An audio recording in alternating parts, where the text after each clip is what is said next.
بسم الله الرحمن الرحيم الحمد لله رب العالمين يا رب لك الحمد كما ينبغي لجلال وجهك وعظيم سلطانك. رب يسر ولا تعسر وتمم بالخير يا فتاح وبك نستعين. اللهم صل وسلم وزد وبارك على سيدنا محمد وعلى آل سيدنا محمد كلما ذكره الذاكرون، وصل وسلم وزد وبارك على سيدنا محمد وعلى آل سيدنا محمد كلما غفل عن ذكره الغافلون. On commence aujourd'hui, Inch'Allah, notre 16 ou 17e assise, si je ne me trompe pas, de lecture commentée du livre Mabadi ut-Ta'amuli ma'a Sunnati Nabawiyya du cher Saïd Abdel-Majid Al-Ghauri autour de la compréhension de l'approche de la sunna prophétique et des grands principes régissant notre approche de la sunna. On avait vu lors des cours précédents les 5 obligations que le musulman doit avoir par rapport à la sunna du prophète Mohammed sallallahu alayhi wa sallam. On s'était arrêté la semaine dernière à la troisième obligation. Donc, pour revenir un peu en arrière, les 5 obligations que chaque musulman a envers la sunna du prophète Mohammed sallallahu alayhi wa sallam, c'est premièrement avoir une croyance ferme en le fait que la sunna est une révélation, et avoir une croyance ferme dans le fait que la sunna est une preuve, une source de notre dîn. La seconde obligation est le fait de suivre la sunna, de s'y accrocher, de la mettre en pratique. La troisième obligation, c'est al-ihtikam ou la sunna, qu'on a vu la semaine dernière, c'est le fait de prendre la sunna en tant que référent et arbitre et de prendre la sunna en tant que guide. Et la quatrième obligation qu'on va voir aujourd'hui, c'est husnul fahm li sunnatin nabawiyya, le fait d'avoir une bonne compréhension de la sunna prophétique. Ali ala sahibiha al-tahiyyati wassalam wassalawat. Donc, de la même façon, on va procéder de la même façon que d'habitude. On va utiliser ce genre d'assises pour multiplier la prière sur le prophète Mohammed sallallahu alayhi wa sallam, car notre Sayyid Mohammed sallallahu alayhi wa sallam nous a enseigné que celui qui prie sur lui une seule fois, c'est-à-dire qui invoque la salat d'Allah sur lui une seule fois, Allah lui rend en envoyant 10 salats sur lui, lui pardonne 10 péchés et le fait augmenter de 10 degrés. Et dans un autre hadith, il est dit que le prophète Muhammad sallallahu alayhi wa sallam nous a dit que Allah a des anges spécialement missionnés pour parcourir la terre et recourir et détecter ceux qui font la salat sur le prophète sallallahu alayhi wa sallam, prendre ce salawat et les présenter au prophète sallallahu alayhi wa sallam. Et le prophète sallam, il répond à notre salat lorsque celle-ci lui est présentée, car il est vivant dans sa tombe d'une vie barzakhiya.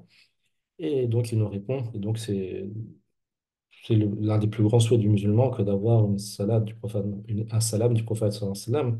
On demande à Allah qu'il nous accorde son salam et qu'il nous accorde son intercession et son suivi dans les deux mondes. Donc, la quatrième obligation, Bismillah ar-Rahman ar-Rahim, Al-Wajib al-Rabi' Husnul Fahmi li Sunnati Nabawiyya, c'est le fait d'avoir une bonne compréhension de la sunna prophétique. بما أن للسنة النبوية أهمية عظيمة في فهم الإسلام وتعرف على أحكامه، فلا بد لإدراك معانيها ومعرفة مقاصدها من حسن الفهم لها، والفهم الصحيح لما نقل عن رسول الله صلى الله عليه وسلم والتعرف على مراده هي الغاية من نقل السنة ودراستها. Donc, Cheikh Hafizahullah dit que du fait que la sunna du prophète Mohammed sallallahu alayhi wa sallam a une importance capitale pour la compréhension de l'islam et elle a une importance capitale pour connaître les ahkam, les règles de l'islam. Il est impossible de connaître les règles de l'islam sans passer par la sunna.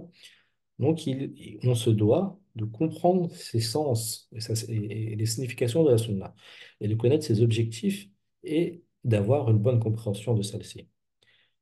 Et la bonne compréhension, la compréhension saine et authentique de celle-ci, on se doit d'avoir une compréhension authentique de ce qui nous a été rapporté du message d'Allah sallallahu alayhi wa sallam. On se doit de connaître aussi ce qu'a voulu le prophète sallallahu alayhi wa sallam à travers tous ces nombreux hadiths qui nous sont parvenus. Et cette compréhension qu'on doit avoir de la sunna, c'est le but, c'est l'objectif pour lequel la sunna a été rapportée de génération en génération, et c'est le but de l'étude de la sunna. C'est-à-dire, pourquoi on étudie la sunna? Pour comprendre le prophète Mohammed sallallahu alayhi wa sallam, ce qu'il a voulu de nous, ce qu'Allah lui a enseigné pour nous.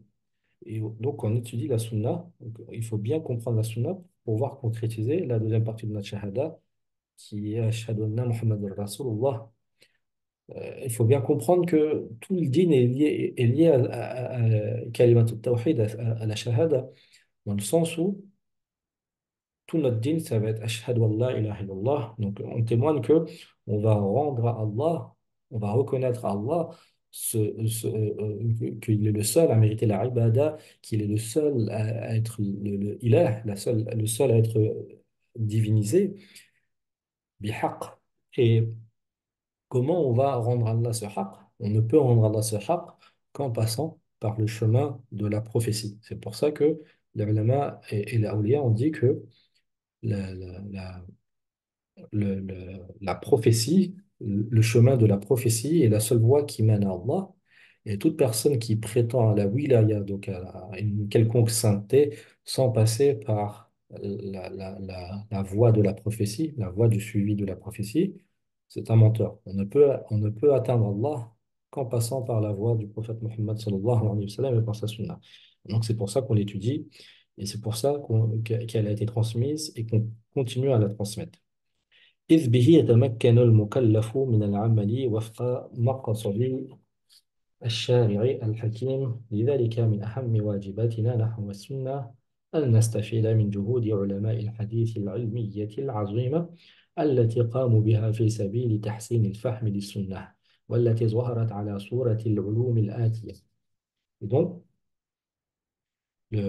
par cette compréhension de la sunna, par le fait de comprendre correctement la sunna et de comprendre ses objectifs, le mukallaf, donc la personne sur qui reposent les obligations, la personne responsable aux yeux d'Allah, elle va pouvoir pratiquer, elle va pouvoir mettre en pratique et accomplir, et mettre en pratique sa religion en accord avec les buts du législateur, Al-Hakim, le législateur sage qui est Allah.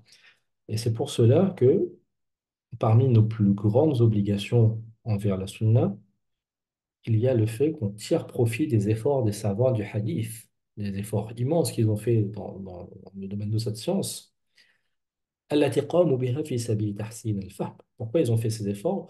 Pour, في سبيل تحسين الفهم, pour pour rectifier les compréhensions de la sunna. Donc, les savants du hadith, c'est pour ça qu'ils ont écrit des volumes et des volumes, pour rectifier les compréhensions que les gens peuvent avoir de la sunna, les compréhensions erronées, etc. والتي ظهرت على صورة العلوم الآتية. Et les efforts des savants du hadith, ils ont été de différents types et ils ont débouché sur les sciences suivantes qu'on va énumérer. Donc, premièrement, l'une des premières sciences qu'on considère dans la bonne compréhension de la sunna, il y a علم غريب الحديث الذي يشرح الألفاظ الغامضة الواردة في متن الحديث وقد صنفت في ذلك كتب كثيرة ومن أشهرها النهاية في غريب الحديث والأثر لابن الأثير الجزري donc la science de غريب الحديث.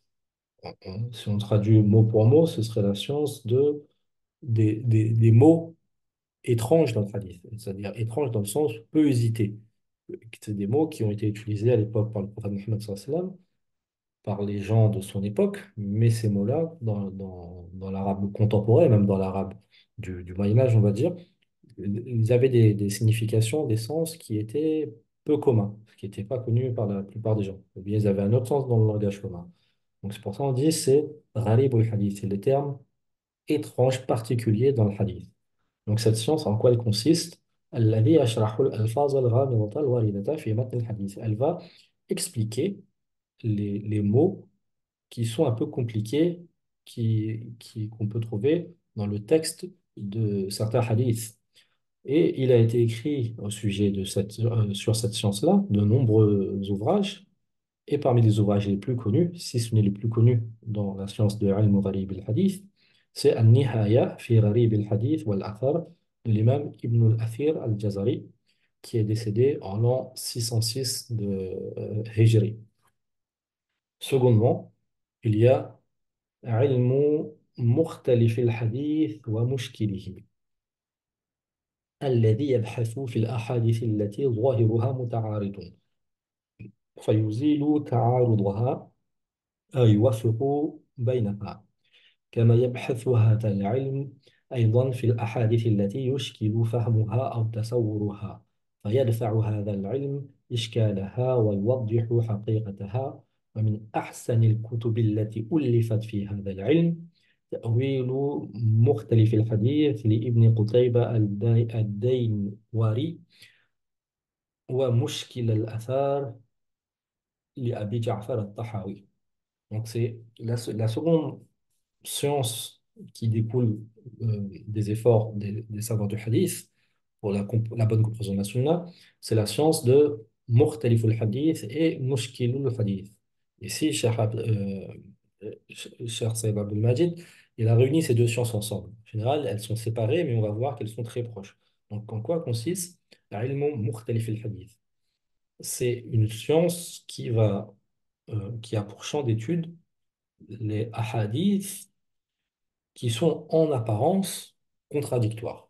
Il y a des hadiths qui vont être tous les deux au même degré d'authenticité et qui vont être en apparence contradictoires. C'est-à-dire le hukm ou l'information donnée dans un hadith va être en apparence, c'est important de le préciser, contradictoire, en contradiction avec ce qui vient dans l'autre hadith.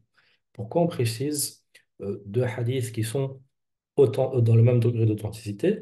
Car s'il y a une divergence dans le degré d'authenticité entre deux hadiths dont les informations ou les jugements qui sont dans ce hadith sont contradictoires, automatiquement on va donner précédence au hadith le plus authentique. Donc dans ce cas-là, il n'y a pas de problème. Mais il va arriver dans certains cas que les deux hadiths, ils ont exactement le même degré d'authenticité, mais ils nous donnent deux informations différentes. Donc comment on fait dans ce cas?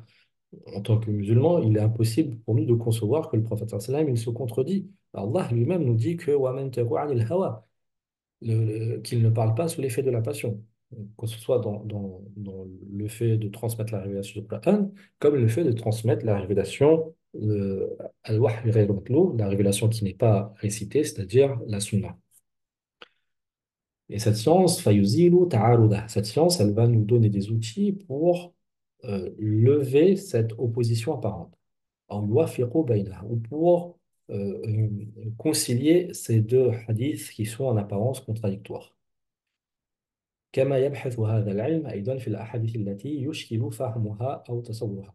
Ensuite, il vient sur la deuxième science dans laquelle il a résumé en une seule science, le cheikh, c'est la science de mushkilul hadith. Mushkilul hadith. Ce mot pour mot, c'est les hadiths problématiques. Donc, il y a des hadiths qui vont qui vont poser problème à la plupart des esprits qui ne sont pas versés dans les sciences de la aqida, dans les sciences du hadith, etc. Ou, ou des gens qui ont un faible yaqin, etc. Donc, il y a les ulama, ils ont développé une science qui est la science de mushkil al-hadith, qui consiste à repousser ces problématiques, à répondre aux problématiques qui peuvent être posées par certains hadiths. Donc, ces deux sciences sont liées. Mukhtalif al-hadith, c'est qu'on a deux hadiths qui ont des informations contradictoires entre eux et qui sont authentiques. Ça pose un problème. Il faut résoudre ce problème. Il y a forcément une solution. Le mushkil al-hadith, c'est un hadith, lui, quand il est tout seul, ce hadith-là, il peut lever des interrogations chez certaines personnes. Donc, il faut répondre à ces interrogations. Et donc, c'est la science de mushkil al-hadith qui va répondre à cette interrogation. ويوضح حقيقتها. Donc, par la source de Mushkil al-Hadith, on va éclaircir la réalité du hadith qui peut être en apparence problématique. ومن أحسن الكتب التي ألفت في هذا العلم. Et parmi les meilleurs livres, les meilleurs ouvrages qui ont été rédigés dans cette science, il y a le livre du grand imam Ibn Qutayba ad-Daynwari, qui est décédé en euh, l'an 276 de l'Hégire, et qui s'appelle Ta'wil Mukhtalif al-Hadith, qui est l'interprétation des hadiths qui sont en apparence contradictoires. Et l'un des tout premiers à avoir vraiment creusé cette science aussi, c'est l'imam Shafi'i, l'imam de Ahl-Sunnah wal Jama'a, l'imam Shafi'i, qui dans ses ouvrages, comme Al-Risala, etc., a donné certains outils pour que l'on puisse savoir comment concilier des hadiths authentiques qui sont en apparence contradictoires. Donc, l'imam Shafi'i, on va dire que c'est un peu le fondateur de cette science, et celui qui en a vraiment fait une science, on peut dire que c'est l'imam Ibn Qutayba, ad-Daynawari. Et ensuite, pour la science de Mushkil al-Athar, la science ou Mushkil al-Hadith, la science qui va venir répondre aux problématiques posées par un hadith quand il est pris de façon isolée. Le, le livre le plus connu de cette science, c'est Mushkil al-Athar de l'imam Abu Ja'far al-Tahawi, le grand imam Hanafi, qui est aussi l'auteur de la Aqidah Tahawiyya. Euh, Donc, il a réuni plusieurs hadiths qui ont posé certaines questions à pas mal d'ulama et il a apporté des réponses. Allah lui avait donné un intellect vraiment très développé et une basira, une clairvoyance. Et lui, il explique de façon très simple, mais aussi détaillée, comment concilier comment approcher ce hadith et comment lever tout aspect problématique dans la compréhension de ce hadith. Inch'Allah, si Allah nous permet, quand on va continuer ces assises, on va surtout se diriger vers la lecture de livres dans ces sciences-là, la science de Mukhtalif al-Hadith et Mushkil al-Hadith. Et on verra, Inch'Allah, on va faire, si Allah nous le permet, c'est mon intention, faire peut-être deux ou trois livres à ce sujet-là, en montant petit à petit les niveaux. Troisième science, c'est ilmu nasikh al-hadith wa mansukhihi. C'est la science du hadith qui est la science de l'historique des hadiths, dans le sens où on va connaître le hadith abrogeant du hadith abrogé. Et cette science-là, elle va être liée à la science de Mukhtalif al-Hadith, car on va voir qu'il y a, selon certains savants, il y a plus de 80, voire plus de 100 façons de concilier deux hadiths qui sont en apparence contradictoires, subhanallah. Et parmi la première chose, le premier moyen auquel on va avoir recours, c'est de chercher est-ce qu'il n'y a pas hadith abrogé et abrogeant. Si on connaît l'abrogé de l'abrogeant, il n'y a plus de souci. On sait qu'il y avait un premier hukum qui a été abrogé par un deuxième hukum. Et donc, pour ce faire, on va s'aider d'une troisième science qui est la science de Nasir al-Hadith wa Mansukhihi.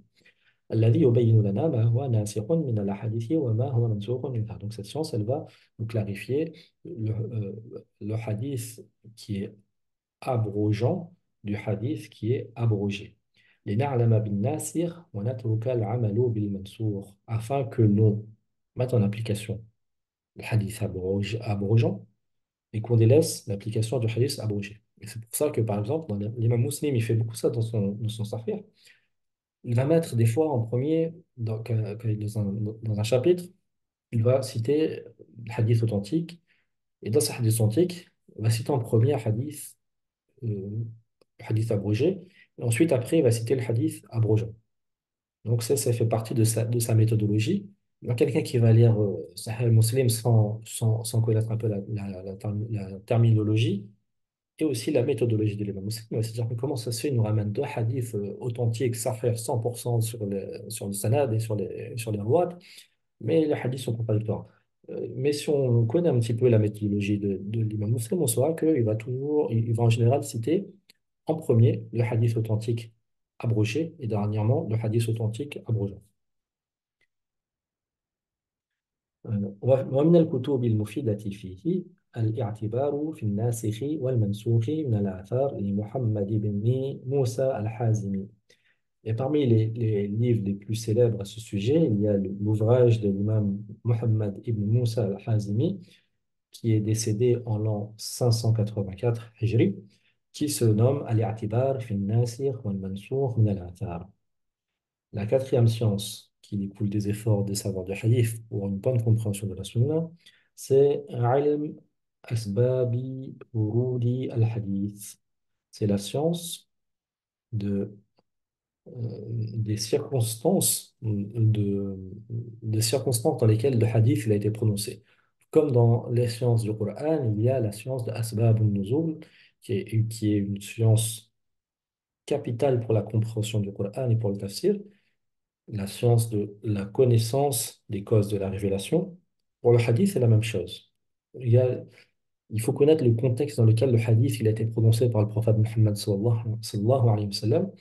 Et en connaissant le contexte et dans lequel le prophète Mohammed sallallahu alayhi wa sallam il a prononcé ce hadith, ça va nous éclaircir sur la compréhension de ce hadith et sur le jugement qui est apporté dans ce hadith. Et donc, c'est une science importante, capitale. Cette science, donc, الذي يبحث فيما ورد الحديث متحدثا عنه أيام وقوعه ومعرفة هذا العلم ضرورية جدا لفهم الحديث. Donc, il nous dit que cette science, elle va considérer, son champ d'étude, ça va être de chercher le contexte dans lequel le hadith il a été prononcé. Son époque, la période dans la vie du prophète sallam, l'événement dans la vie du prophète sallam, le compagnon à qui il s'est adressé, dans quelle situation, etc. Et Cheikh ici, il dit, la connaissance de cette science est nécessaire. Daruriyatun jiddan est absolument nécessaire pour comprendre les hadiths dans leur globalité. ومنزلته من السنة كمنزلة أسباب النزول من القرآن. Et cette science, la science de علم وأسباب ورود الحديث, elle est par rapport à la sunna, elle occupe par rapport à la sunna la même place qu'occupe معرفة وأسباب النزول par rapport au Coran. Elle occupe la même place que la connaissance des circonstances de la révélation pour le Coran. Donc on voit que c'est capital. ومن أوسع وأنفع الكتب في ذلك البيان والتعريف في أسباب ورود الحديث الشريف لابن حمزة الدمشقي. Donc, parmi les ouvrages les plus détaillés et les plus bénéfiques dans cette science, il y a l'ouvrage de l'imam Ibn Hamza al-Dimashqi, qui est décédé en 1120 Hijri, qui se nomme Al-Bayan wa Ta'rif fi Asbabi Wurudi al-Hadith al-Sharif. La cinquième science qui va nous permettre d'avoir une bonne compréhension de la Sunna, c'est Ilmu Usul al-Hadith, donc la science des fondements de Hadith.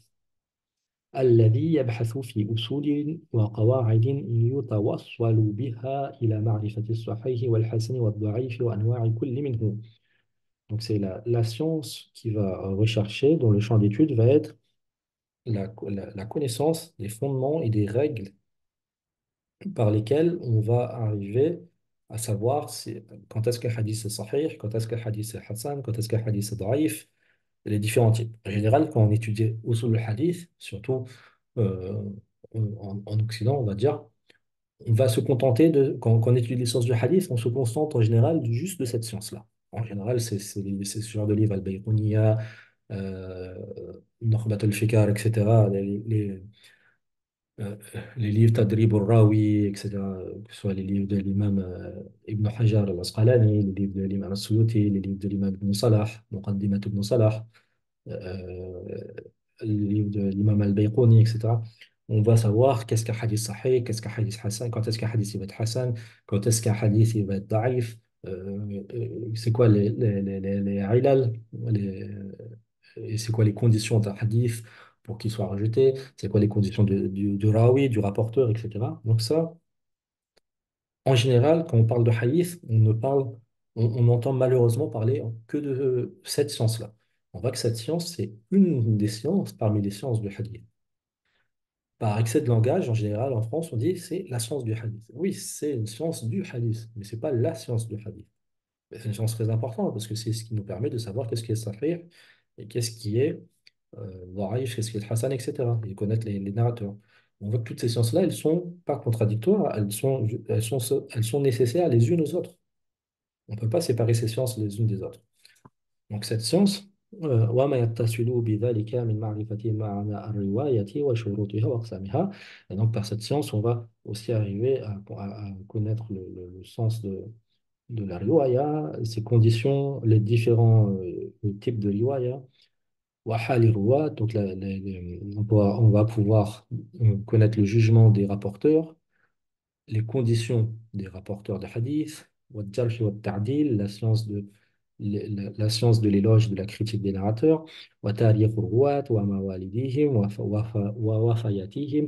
On va connaître les biographies et les dates de naissance et de décès des rapporteurs, et ça c'est une science extraordinaire, et les orientalistes eux-mêmes ont reconnu aux musulmans que c'est un miracle. Les musulmans pour la préservation du hadith, ils ont développé une science. Dans cette science, ils ont couché à l'écrit la biographie de dizaines de milliers de personnes. C'est une mine d'or pour les historiens et les orientalistes. Et c'est uniquement, c'est un trait caractéristique unique à cette Ummah, de l'aveu même de ses ennemis idéologiques. إلى غير ذلك من المباحث والأنواع وقد ألف في هذا العلم على مر العصور والأزمان الكثير من الكتب. Donc cette science, au fil du temps, au fil du temps et des siècles, il y a de très nombreux livres qui ont été écrits sur cette science. ومن أهمها وأشهرها علوم الحديث للحافظ ابن صلاح.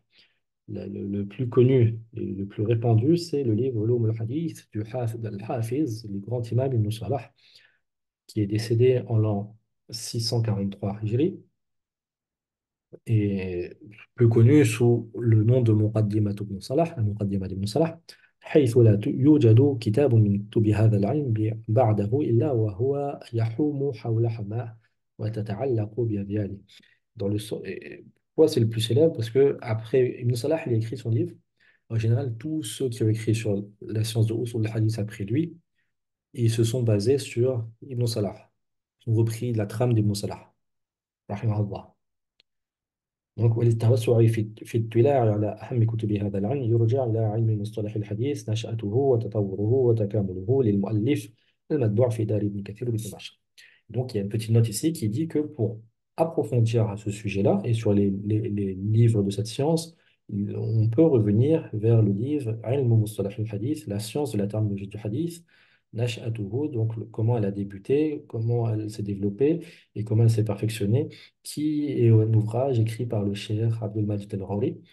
À savoir que le cheikh Abdul Majid al-Ghawri, il a écrit une encyclopédie entière sur les sciences du hadith et je crois qu'il a fini le dernier tome dernièrement. Ça fait plus de 20 ans qu'il écrit ce sujet-là, il a fini le dernier tome dernièrement. Et chaque tome, c'est sur une des sciences du hadith, subhanallah.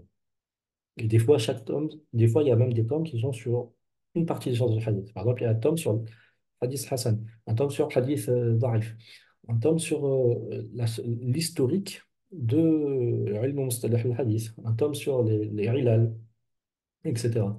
Donc, c'est vraiment un cher qui donne sa vie pour la science du hadith. La sixième science, importante et capitale pour la compréhension de la sunna du prophète Muhammad sallallahu alayhi wa sallam, c'est ilmu maqasid al-sharia, donc la science des objectifs supérieurs de la sharia. الذي يقوم على تتبع النصوص الجزئية التي يتوصل من خلالها إلى المقاصد العامة والأهداف الكبرى للتشريع. Cette science, la science qui consiste à connaître les objectifs supérieurs de la sharia, cette science, elle va considérer les textes de la sharia, les différents textes de la sharia. Elle va, c'est comme si on pouvait analyser une centaine de milliers de textes de la sharia. Et ensuite, on va, à travers ces textes-là, tirer les enseignements. Quels sont les objectifs des enseignements de ces textes? Et quels sont les buts suprêmes de ces textes et de la législation qui viennent dans ces textes? Donc, on va analyser, comme l'intelligence artificielle analyse ces textes-là, analyse des textes, on tire des informations. Les savants du hadith, ils ont analysé les textes de la charia un par un, et ils ont réuni sur tous les différents sujets, etc. Et de ça, ils ont déduit l'objectif supérieur que veut Ash-Shari', le législateur du musulman. وفي ضوء هذه المقاصد العامة تفهم النصوص السنة فهما دقيقا. Et à la lumière des objectifs généraux qui ont été déduits par l'analyse de textes pris à part, à la lumière de ces objectifs, on va comprendre la sunna d'une compréhension précise. وقد تناول بعض العلماء هذا الموضوع في كتبهم في مواضع متفرقة منها. Il y a des ulama qui ont écrit à ce sujet dans divers endroits dans leurs livres, à l'instar de Al-Imam Abi Ishaq, Ibrahim ibn Musa al-Shatibi, l'imam Ash-Shatibi, plus connu sous le nom d'Ash-Shatibi, qui est décédé en l'an 790, 890 Hijri, en 790 Hijri, pardon. Et donc, il est connu comme étant le grand imam de Maqasid al-Sharia, fi kitabihi al-Muwafaqat, dans son livre al-Muwafaqat. Il y a également le grand imam Cheikh al-Islam, al-Imam Shah Waliullah Dihlawi, le Cheikh al-Islam est l'un des mujaddid de l'islam, le Shah Waliullah Dihlawi de Delhi, dans le sous-continent indien, à la fin de l'ère moghole, qui est décédé au- aux alentours de 1186, de, aux alentours de 1180, fi kitabihi Hujjatillahi al-Balira, dans son livre Hujjatillahi al-Balira. Il y a également le cheikh Mohammed Tahir ibn Ashur, plus contemporain, qui est décédé en 1393 Hijri, dans son livre Maqasid al-Sharia al-Islamiyya, وكذلك من المعاصرين الدكتور محمد سعيد الأيوبي في كتابه مقاصد الشريعة الإسلامية وعلاقتها بالأدلة الشرعية. هذا بعد ما قام به العلماء قديما وحديثا من جهود عظيمة وخدمات دليلة نحو السنة النبوية لتحسين فهم الناس لها. Et donc, c'est quelques exemples des efforts énormes qu'ont fait les ulama pour servir la sunna afin que les gens ont une meilleure compréhension de celle-ci. فما أحرانا أن نستفيد منها ليكون فهمنا في السنة فهما حسنا. Et combien on a besoin de tirer profit de cela afin qu'on ait une bonne compréhension de la sunna. وليكون تعاملنا معها تعاملا صحيحا. Et afin que notre interaction avec la sunna soit une interaction correcte. Al-Wajibul Khamis, et donc la cinquième obligation et la dernière des cinq grandes obligations que le musulman a par rapport à la sunna, Inch'Allah, on aura le temps de terminer, parce qu'il reste plus beaucoup de temps, c'est Tadarus sunnatin nabawiyya wa sa'yu ila nashriha bayna an-nas. C'est le fait d'étudier cette sunna et le fait de s'efforcer à répandre la sunna parmi les gens.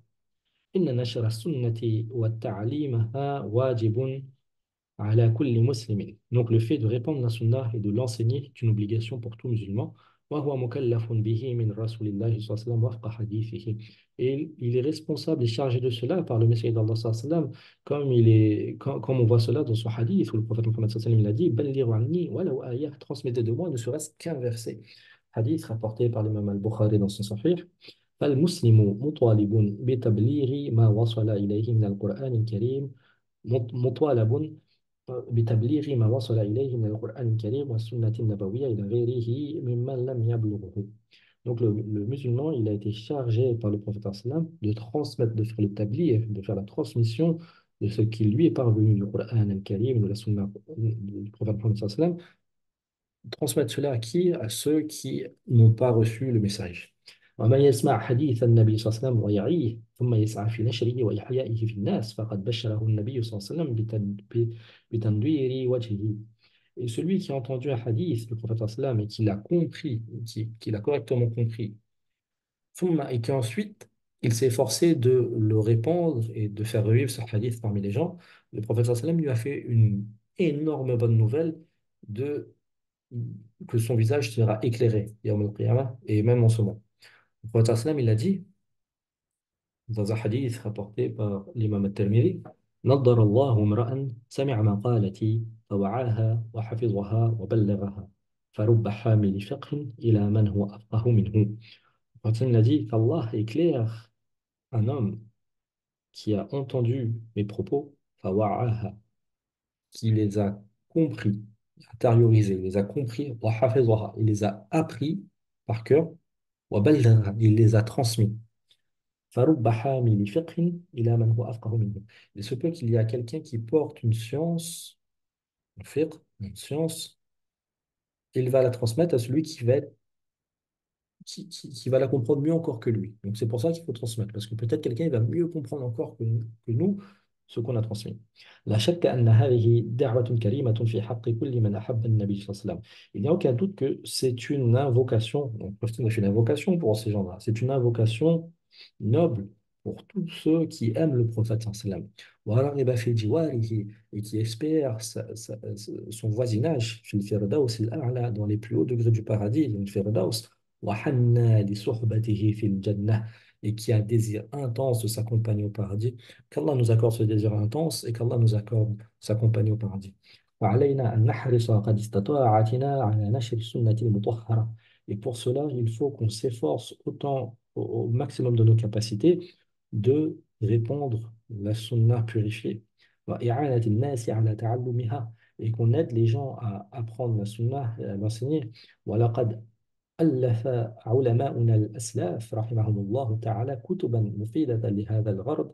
Et nos savants parmi nos prédécesseurs, qu'Allah leur fasse miséricorde, ils ont écrit des livres très bénéfiques dans ce but. Ce but, c'est lequel? C'est le cheikh ici, il nous dit dans une petite note, اكتفيت هنا بذكر كتب الحديث المجردة عن الأسانيد فقط. Il dit, je vais me contenter ici que d'évoquer certains livres de hadith qui ont cité les hadiths sans les asanides, sans les chaînes de transmission, uniquement. لما فيها من سهولة في الفهم والقراءة. De par ce qu'il y a dans ce genre de livre comme facilité à comprendre et à lire. وإلا لا غنى عن قراءة كتب الحديث المسندة. Mais sinon, on ne peut se passer du fait de lire les livres de hadith dans lesquels il y a des chaînes de transmission, la siyama as-sihah wa sunan wa masanid wa ghayruha.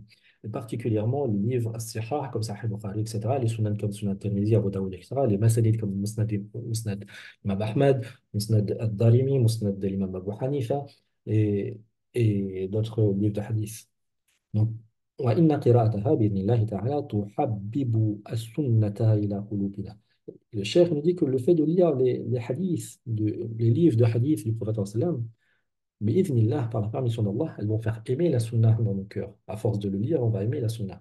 وتحثنا على العمل بما جاء فيها. Et ça va nous inciter à mettre en application ce qui s'y trouve.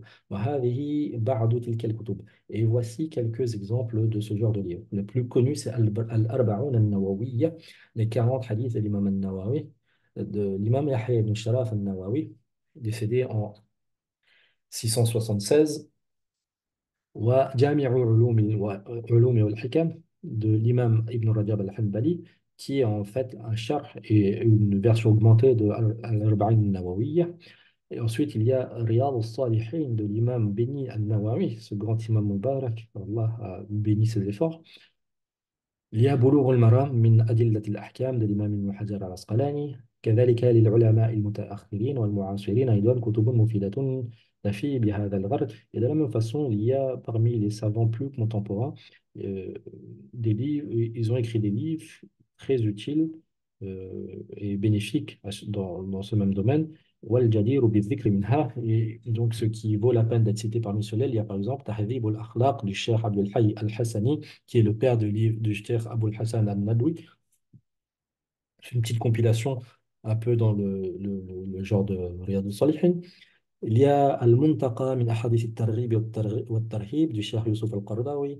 Il y a Wafi bima fi sahihayn lil-imamayn al-Bukhari wal-Muslim du Cheikh Salih ibn Ahmad al-Shami. Le Cheikh Salih ibn Ahmad al-Shami, qui est un des plus grands savants du hadith de notre époque, qui est d'origine syrienne, qui résidait fi Bilad al-Haramayn, donc sur la terre bénie du prophète Mohammed sallallahu alayhi wa sallam en Arabie,